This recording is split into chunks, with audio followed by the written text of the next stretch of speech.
Isang malaking pambabastos ba sa kasaysayan ng Pilipinas o sadyang labis lang ang paghanga ng kasalukuyang henerasyon? Isang matinding usapin ngayon ang nag-aalab sa mundo ng social media matapos magmungkahi ang isang netizen na baklasin at palitan ang kasaysayang bantayog ng ating pambansang bayani na si Dr. Jose Rizal sa Luneta Park. Ang ipapalit, guess who? Ang estatwa ng nag-trending na yumaong student athlete na si Rene Baterbonia sa isang viral post ng Facebook page na Truth Slaps. Tahasang sinabi ng isang taga-suporta na mas malaki umano ang ambag ni Baterbonia sa bansa dahil isinakripisyo nito ang kanyang buhay para maging MVP ng Pilipinas. Ang mungkahing ito ay agad na nag-viral at umani ng libu-libong galit na reaksyon mula sa mga Pilipino. Ngunit sino nga ba si Rene Baterbonia at bakit tila naging ganito katindi ang debosyon ng kanyang mga tagahanga? Si Rene o mas kilala ng marami bilang Bobet ay isang mahusay na batang manlalaro ng basketball mula sa bayan ng Talacugon, Agusan del Sur. Siya ay nakatakdasan ng maglaro para sa tanyag na Ateneo Blue Eagles. Ngunit sa kasamaang palad ay pumanaw noong nakaraang buwan ng Hunyo matapos malunod sa isang team building activity sa Aurora. Nitong Hulyo 18 para sa kaniyang ika-40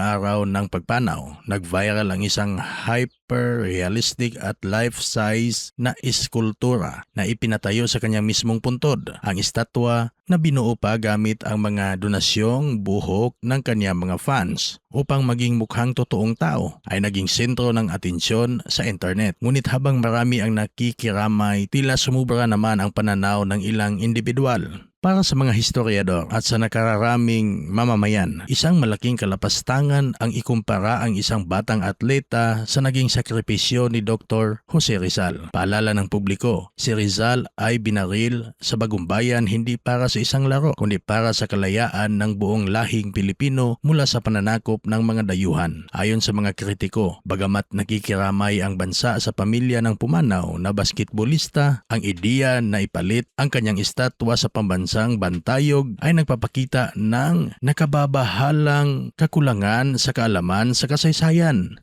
Kasabay nito, binatikos din ng marami ang tila nagiging toxic fan culture o labis na idolismo kung saan ginagamit pa ang pangalan ng yumaong biktima sa mga usaping walang basihan at maging sa pagbebenta ng mga online merchandise. Ang isyong ito ay nagsisilbing gising sa ating lahat. Ang kasaysayan at ang mga sagradong simbolo ng ating nasyonalismo ay hindi dapat idinadamay sa mga panandaliang hype o trend sa internet. Nananatiling matatag at nakatayo ang monumento ni Rizal sa Maynila bilang paalala ng dugo at pawis na ibinuwis para sa ating demokrasya. Kayo mga kaartikulo, ano ang personal na inyong reaksyon sa kontrobersyal na mungkahing ito ng netizen? Sang-ayon ba kayo na sumusobra na ang kultura ng pag-idolo sa internet ngayon? Ibigay ang inyong mga komento sa loobin sa comment section. Huwag din kalimutang i-like, i-share at mag-subscribe sa ating channel para sa mga mas mahahalagang talakayan at balita.